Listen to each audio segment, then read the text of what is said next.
Good morning and welcome to this week's episode of Choir Leader in a Kayak. It's Sunday morning, it's very mild, it's very grey, but it's very beautiful, and as you can see, everything that we see is reflected here in this river, so it does feel like a certain amount of light here today.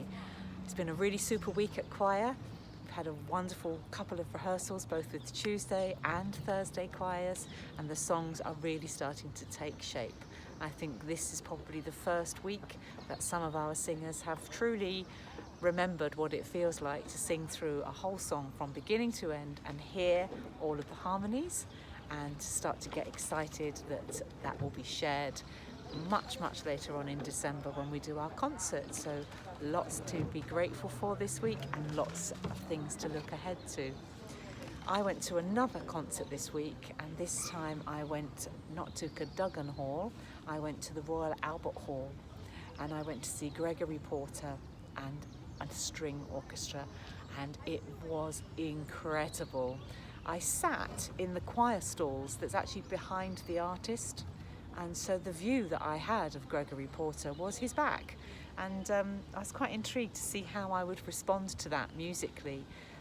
But the other view that I had was I could almost read the violinist's music. I was that close to the musicians, and the sound that I heard from the whole thing was extraordinary. I'd almost go so far as to say I think I might even choose to sit behind in the choir stalls at another concert that I go to.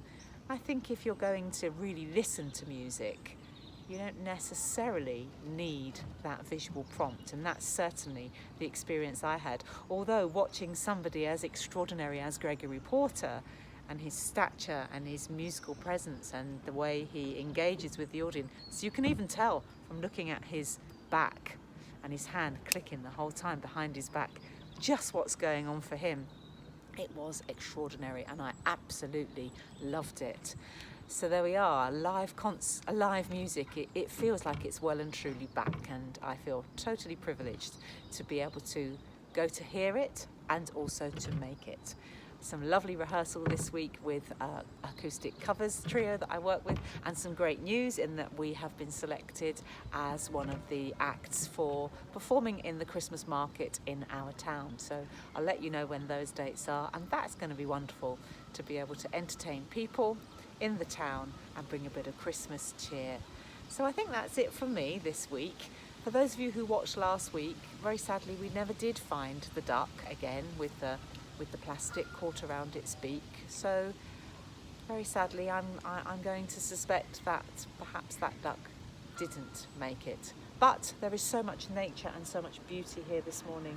I've loved watching the swans and that calm that they have when they're on the water, but we know they're paddling furiously underneath.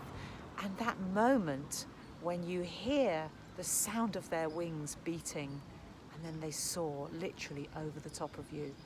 What a majestic sound and beautiful, beautiful creature. Have a really lovely week. Lots of love. Bye-bye.